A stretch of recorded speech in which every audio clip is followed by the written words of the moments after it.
We're reaching the point where more and more operators are adopting a revenue management culture.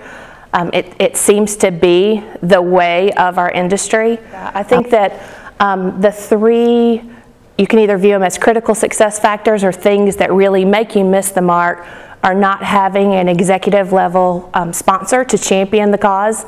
They set the tone for success, as well as create and cultivate the organization to be a revenue management centered organization. Secondly, in any revenue management endeavor, a lot of times people think it's going to be a plug and play or a set it and forget it. I'm going to plug in this system, it's going to generate rents, and that's all I'm going to have to do. And you need to have folks involved in the process. The way that you really affect change and make the most from a revenue management initiative is to make sure that you focus on those leasing associates that have to sell those rents. They have to have confidence, they have to understand the why behind the system, they have to be able to sell it to the customers as well as the residents who already live with them in their apartment homes.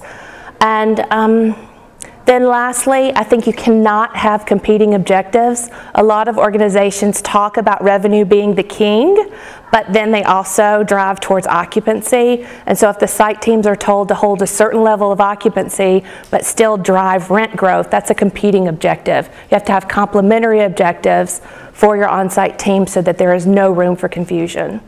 I think that operators are recognizing that the ability to have a disciplined, streamlined process for setting rents and taking that out of a manual process for site associates and letting them focus solely on the customer and the customer experience is the way of the world. And so for those operators who are not yet on revenue management, I would say get on the boat. You're missing out on bottom line revenue growth.